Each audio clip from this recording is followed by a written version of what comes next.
Nou is er nog niet te zien en het kan ik nog wel even dwarje voordat een roedel met 620 wolven hem hier vestigen had. Toch gaat Natuurmonumenten rekken met sporen van de eerste zwalkende exemplaren in de komende jaren. Dat zijn dieren die hun roedel moeten verlaten.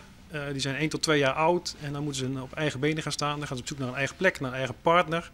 Dan kunnen ze dicht bij de ouders zoeken of verder weg. Als we wat verder weg zoeken, nou, dan zouden ze maar zo hier in Nederland terecht kunnen komen.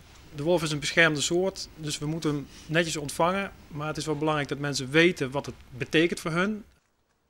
Dit is dus blijkbaar een gebied waar een zwervende wolf zich goed thuis voelt. Wat zou een argeloze wandelaar ervan kunnen vernemen? Ik denk dat de argeloze wandelaar er weinig van merkt als in dit gebied een wolf zou leven. Dan hebben we het over een zwervende wolf.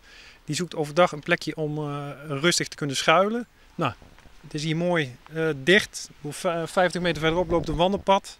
Ik denk als een wolf hier zou liggen, dan voelt hij zich veilig. Dan heeft hij zijn rust, zijn beschutting. En die wandelaar die loopt er gewoon langs en die kan lekker genieten van het mooie gebied. Hoeft zich geen zorgen te maken over de wolf. Wat zou de boswachter ervan vinden dat je een wolf in de bos te zien is? Nou, ik denk dat hij het wel heel spannend vindt. Ik denk van, ja, je verwacht het niet. Het was net als met de kraanvogel die ook in dit gebied zit. Een paar honderd jaar niet geweest. En ik denk van zo'n wolf, ja, dat heeft toch, spreekt tot de verbeelding. Ik zou het zelf heel spannend vinden. Want wat zei dat dan hoe het leefgebied dat je wolven voorkomen kennen?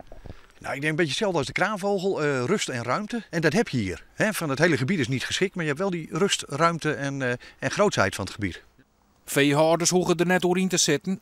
Skip of guide vormt maar 2% van het wolvenmenu en beveiligen is simpel. Hij springt hier niet overheen? Nee, je zou verwachten dat inderdaad de wolf er overheen springt. Net zoals honden over de raster springen. Maar een wolf die springt niet graag. Die wil er het liefst onderdoor. Dus als dat raster goed vaststaat en er staat ook stroom op, dan zal hij proberen er onderdoor te gaan. En dan krijgt hij een tik. En dan is de lol voor hem ervan af. En dan zal hij op zoek gaan naar een ree die hij toch iets makkelijker te pakken kan krijgen. Het wachten is vanzelfs wel op de eerste verkeersslachtoffers.